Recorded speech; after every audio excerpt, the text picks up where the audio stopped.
Humor Deeper Than a Holler by Lucius narrated by Chad Bowar.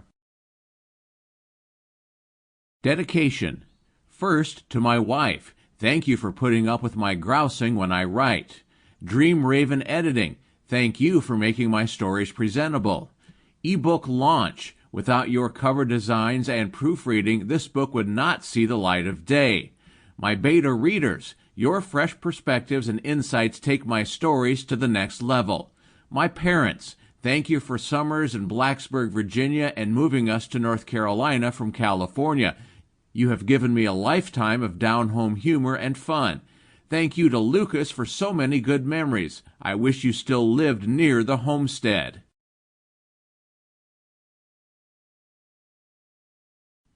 Birds and Biddies. Today started out like most days.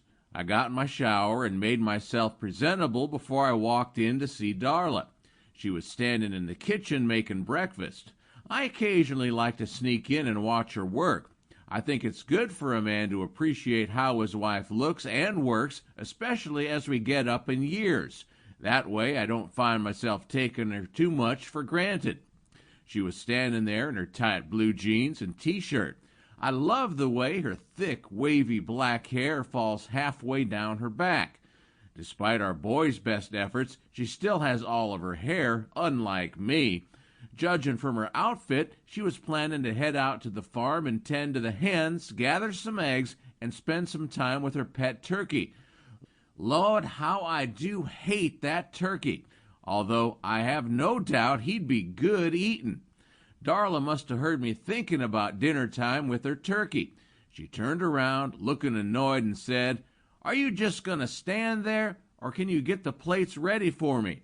I started to tell her I thought we should have Tom for dinner, but I was afraid she'd put that bird in a high chair and sit it right down at the table with the family. So I decided to keep my mouth shut.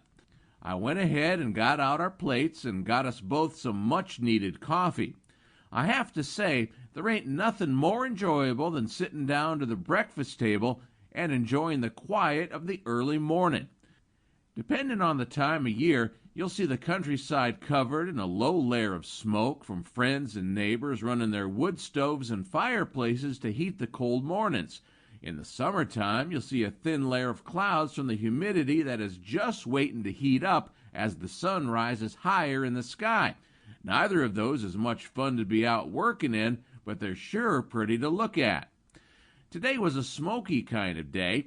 Now, by northern standards, we are downright mild, but by the standards of all the sane people in the world, we get a mite cold down this way a few weeks a year.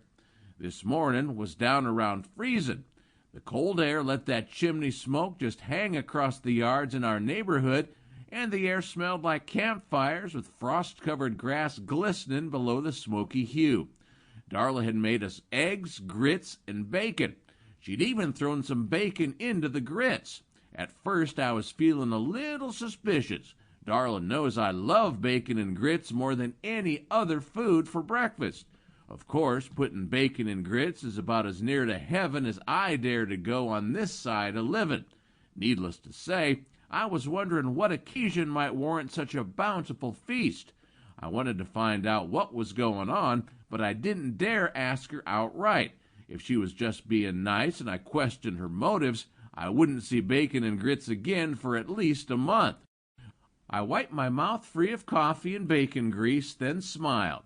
Pushing my back into my chair, I stretched out my legs under the table and said, "This is the best breakfast we've had in a long time. Did I forget my birthday or our anniversary?"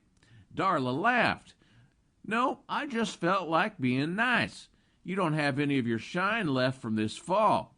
You've been working hard getting the farm ready for spring, and you took me to see our grandkids. I just thought it was time I do something for you." She was convincing, but her loving compassion still felt out of character to me. Occasionally, Darla will recognize the things I try to do for her, but normally she repays me by letting me watch my TV shows in peace. She might even make me grits or bacon, but never both.